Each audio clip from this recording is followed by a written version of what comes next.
Hello everyone, welcome and welcome back to my YouTube channel. Ngasi ay anova video ma puna la anova video haibadi Diwali gi video ni ay upload tawada khara thenge ado Diwali gi ayuk tane sumaina tormi nong khara surami ado mayam Diwali gi video se share tawning na tawani mayam na makha taba sum jengbiu ngasi se Diwali kamai celebrate tawri mayam da sum ulage gaidi mayam pan wakta happy Diwali and happy Kali Puja ai gi room dei haurage sum happy corner ay sini aigi sini Arunachal de larokpani ade sisu Arunachal de larokpani sisu aduga sina khoi sara mana gift pibani sidra jong machani de sina Darjeeling gi sigana leire Tawang Arunachal sina Sikkim gi sisu kana de larokpani Arunachal dagi sai jaina jahi kuding sumaina decor tori dia mayam asmai pore ado dia se makhari khara puthagare dia singse siga khara tharamage ado gaidi makhada su aina decor tauri decoration tobodo duga sum thalorage sumaina thange jamdi thalorage siga imung manungda jamna sumaina thanbse risky ni aduna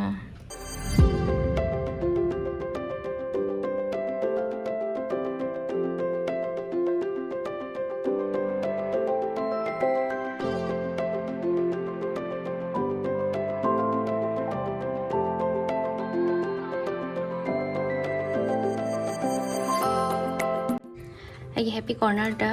complete हो सिगम थाले सिगसे थाले अतै दि मखा दा थालो रगे सी dog से नुसीदरे जम Darjeeling लरपनी किजु cute नि हजिका सी पुरगे कुमुरगे मखा दा कमाई थाले न सुमायाम दु लगे असिन मयाम अखोगी लाइटिंग नि मखा कुमगा फजना उलगे अदो मंदिर की मथक्तने केदौरी असिगा LED लाइट सुमाइना लाइटिंग तौरमी अदो नोंग सुगिबदुना खंगदे हजिक थालु जादे अदो कन्ना जेंगी हजिक सी सेम्बिरम्बा मिदो अमुका कौरगा जेंगहनताई कई ngadri noina अदो ngaranga lahan gase nongmani ni umana jarambani do ngarang lahan gi video do kara et tawrake se mathakta phajana oirambani hajik sadare light thanba hajik kana jengi akhara phajana hajik thalurage dia se kenam utke ko mayamda aina semba sini sana raina semba sika si dia sinja thalani phajana thalaga mo ulage mayamda ado mayam aina luhonga ga lakpade hakomsu ado handaki sahi su sumaina sanare na ko decor toraga ne aina ne dia thaliya ko simple da jam phajabani jam to time chang da ba ai jam time phangba mi na tabani na ko aina ajang bi panmakte easy phajaba sune leina sumaina thamaga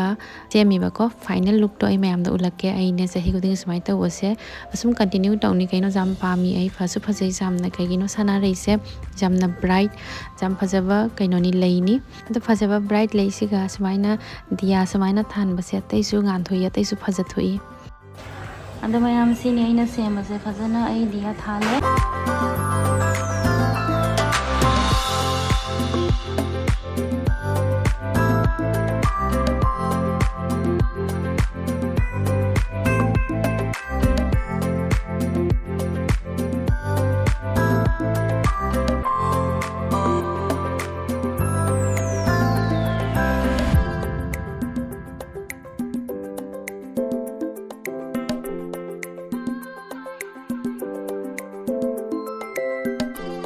kita kamu sakit hale siga leire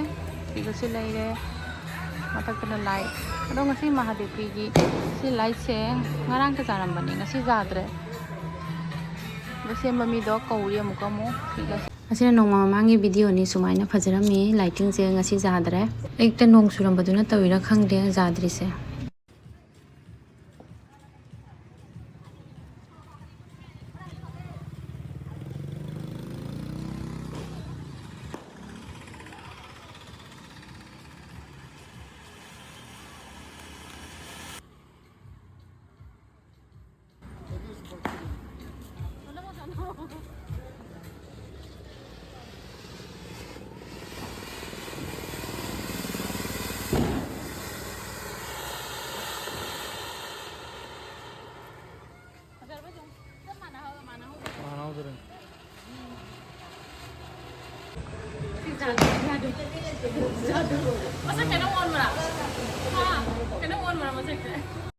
Lai sembiraba dada se lai amuka kana semi ado kayoba jengsi mayam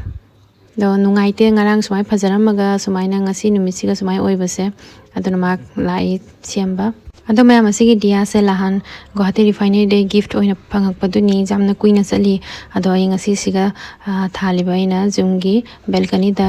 ado jamna bom gi makhon ne jam haure aduna ne ai voice over tawrabani bom makhon du jamna ne taba se nungaite sumaina sound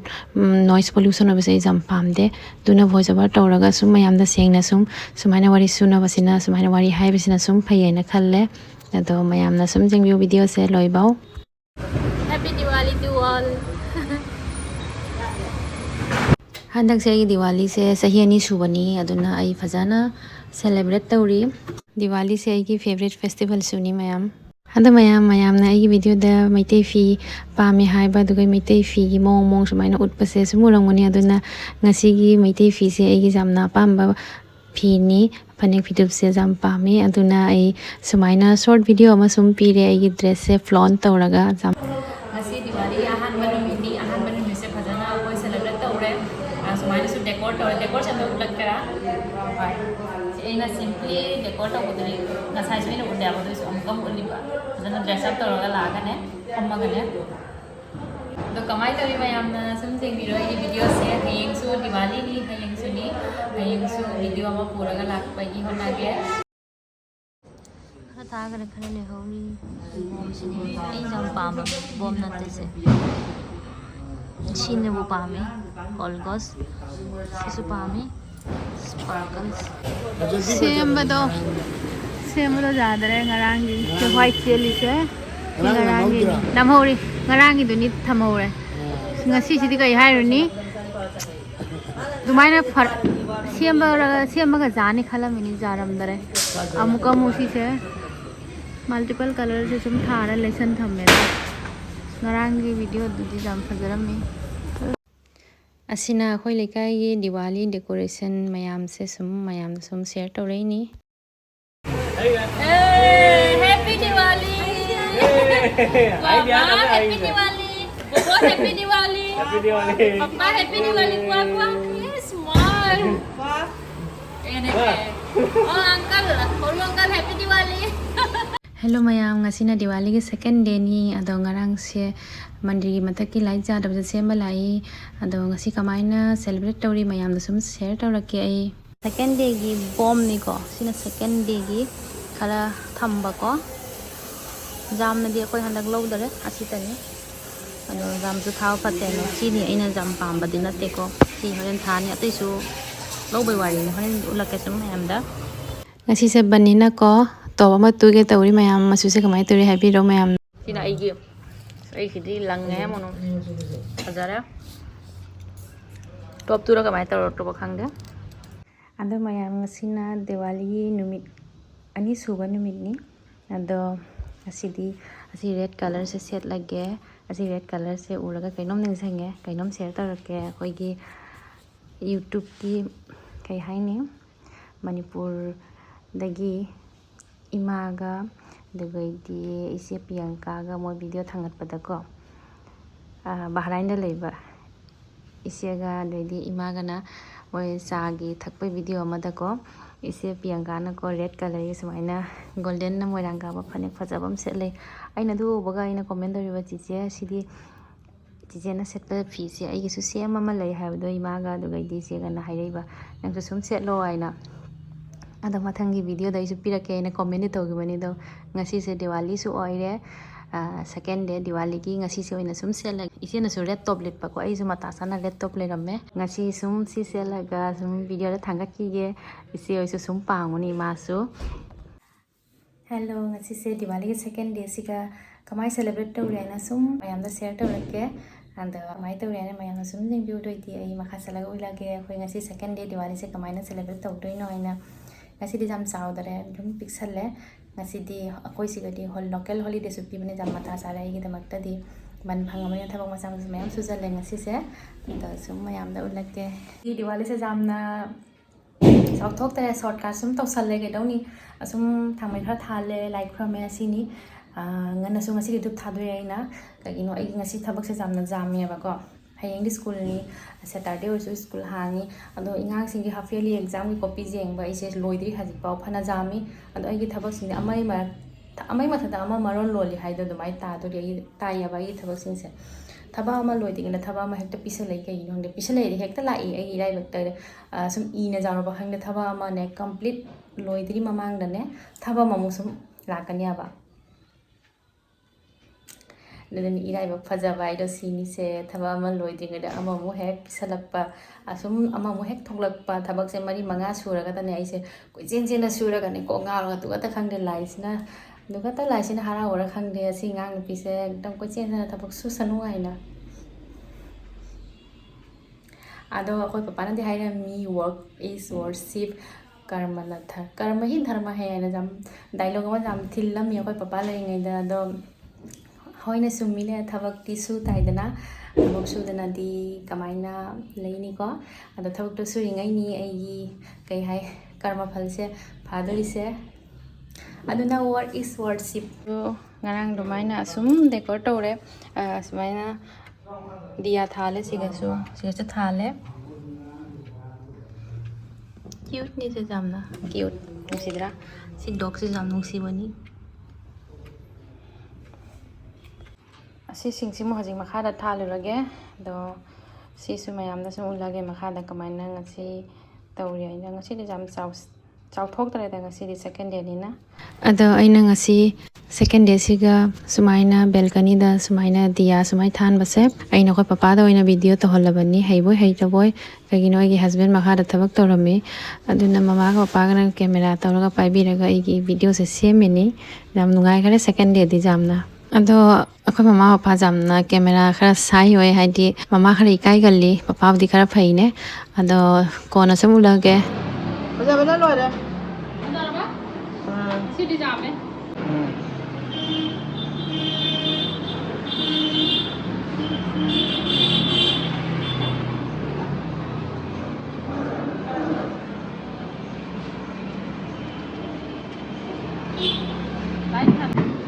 Hendak jadi ngasi aku buat Diwali ni,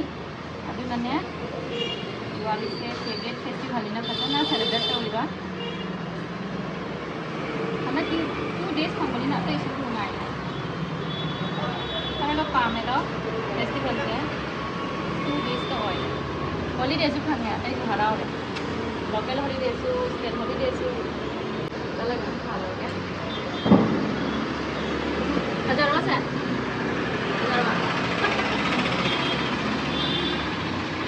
Hello everyone, aku kamu ngasih second day Diwali dengan siga kamu video ada welcome to kamu. Ngasih saya ada menunya Diwali ni, cara semaina dia halani, jadi semaina cara makada sebagai decoration tahu. Kamai tahu ni namanya nasi kita jadi ini, apa lagi kok?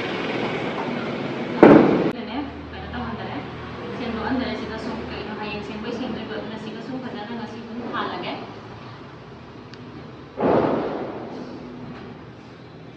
khadana halani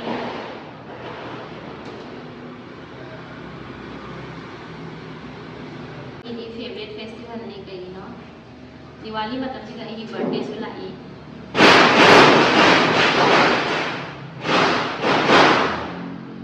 Diwali se festival se ai birthday ka nakna bani dane favorite festival so hoye lady jam saada ba hoye ni na jam do kai karana ika ko ta aduna favorite festival hoye ni ye keno se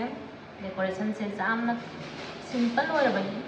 sumaina sum maya se sum ta hoye kai ma ye si se si bidro bani na si sum sumaina sum thamme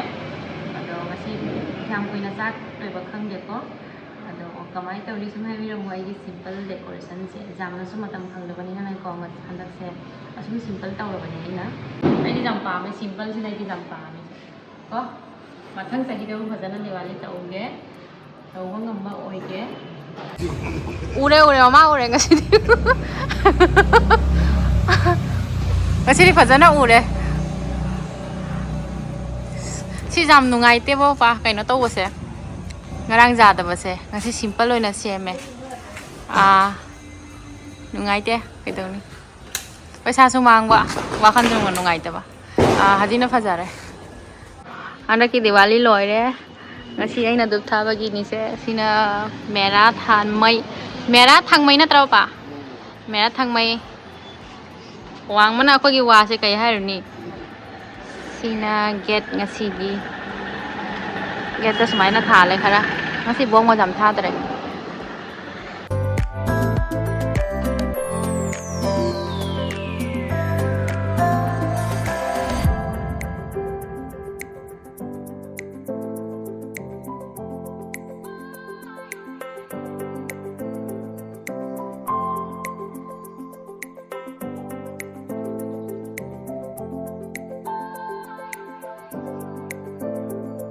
ꯑꯩꯈꯣꯏꯒꯤ snack ꯄ꯭ꯂꯦꯟꯁꯦ ꯌꯥꯝ ꯆꯥꯎꯔꯦ ꯁꯤꯗꯤ ꯐꯅ ꯋꯥꯡꯈꯠꯂꯦ ꯁꯨꯝꯗꯩ ꯋꯥꯡꯈꯠꯂꯦ ꯑꯗꯣ ꯃꯌꯥꯝ ꯉꯁꯤ ꯗꯤꯋꯥꯂꯤ ꯅꯨꯃꯤꯠꯁꯤꯒꯀꯣ ꯊꯕꯛ ꯑꯐꯕ ꯑꯃꯗꯤ ꯇꯧꯔꯦ ꯑꯁꯤꯒꯤ ꯄꯣꯠꯁꯦ ꯑꯩꯅ ꯂꯩꯅꯗꯤ ꯊꯝꯃꯕꯅꯤꯀꯣ ꯑꯝꯗ ꯊꯥꯕ ꯂꯩ ꯊꯥꯕ ꯑꯗꯨꯗꯤ ꯃꯅꯤ ꯄ꯭ꯂꯦꯟ ꯁ꯭ꯅꯦꯛ ꯄ꯭ꯂꯦꯟ ꯀꯩꯀꯩ ꯃꯌꯥꯝ ꯊꯥꯅꯤꯡꯉꯤꯀꯣ ꯃꯈꯥꯗ ꯑꯩꯅ ꯊꯥꯕꯩꯗꯨ ꯂꯩꯌꯦꯕ ꯃꯊꯛꯇ ꯄꯨꯈꯠꯂꯒꯅꯦ ꯁꯨꯃꯥꯏꯅ ꯊꯝꯒꯦ ꯈꯜꯂꯝꯕꯀꯣ ꯑꯗꯩ ꯁꯤꯅ ꯍꯥꯟꯅꯒꯤꯅꯤ ꯁꯤꯗꯤ ꯐꯖꯔꯦ ꯑꯗꯣ ꯑꯩꯗꯤ ꯉꯁꯤ ꯁ꯭ꯅꯦꯛ ꯄ꯭ꯂꯦꯟ ꯑꯃ ꯊꯥꯔꯕꯅꯤ ꯑꯗꯨꯗꯤ ꯉꯁꯤ ꯗꯤꯋꯥꯂꯤ ꯅꯨꯃꯤꯠꯁꯤꯒ ꯑꯐꯕ ꯊꯕꯛ ꯍꯥꯏꯕ ꯑꯁꯤꯅꯤ ꯑꯩꯅ ꯂꯩ ꯃꯆꯥ ꯑꯅꯤꯈꯛ ꯊꯥꯖꯕ ꯑꯁꯨꯝ ꯑꯩꯅ ꯁꯨꯃꯥꯏꯅ ꯃꯆꯥ ꯃꯆꯥ ꯊꯥꯕꯁꯦ ꯁꯨꯝ ꯄꯥꯝꯃꯤ ꯉꯁꯤꯗꯤ ꯕꯍꯥꯔꯥꯟꯒꯤ ꯏꯆꯦ ꯄꯤꯌꯥꯡꯀꯥꯒ ꯑꯩꯒ ꯐꯤꯁꯦ ꯆꯞ ꯃꯥꯟꯅꯔꯦ ꯏꯆꯦ ꯀꯃꯥꯏꯅ ꯇꯧꯔꯤ ꯍꯥꯏꯕꯤꯔꯛꯎ ꯏꯃꯥꯁꯨ ꯍꯥꯏꯕꯤꯔꯛꯎ ꯀꯃꯥꯏꯅ ꯇꯧꯔꯤ ꯍꯥꯏꯅ ꯔꯦꯗꯒ ꯁꯨꯃꯥꯏꯅ ꯒꯣꯜꯗꯦꯟꯒ ꯏꯆꯦꯅ ꯅꯍꯥꯟ ꯆꯥ ꯊꯛꯄꯒꯤꯀꯣ ꯏꯃꯥꯒꯅꯦ ꯆꯥ ꯕꯣꯔꯥ ꯊꯛꯑꯒ ꯁꯨꯃꯥꯏꯅ ꯐꯣꯇꯣ ꯅꯝꯃꯛꯄꯗꯨꯒ ꯑꯩꯅ ꯍꯥꯏꯔꯦ ꯏꯆꯦ ꯁꯨꯃꯥꯏꯅꯗꯤ ꯑꯩꯒꯤ ꯁꯦꯝ ꯑꯃ ꯂꯩꯅꯦ ꯑꯩ ꯃꯊꯪꯗ ꯂꯤꯠꯂꯛꯀꯦꯀꯣ ꯍꯥꯏꯗꯤ ꯏꯃꯥꯅ ꯏꯆꯦꯒꯅ ꯀꯃꯦꯟ ꯇꯧꯔꯒ ꯍꯣꯏ ꯍꯣꯏ ꯃꯊꯪꯗ ꯂꯤꯠꯂꯣ ꯍꯥꯏꯅ ꯑꯗꯨꯅ ꯑꯩꯅ ꯉꯁꯤꯗꯤ ꯁꯦꯀꯦꯟ ꯗꯦ ꯗꯤꯋꯥꯂꯤꯁꯤꯒꯅꯦ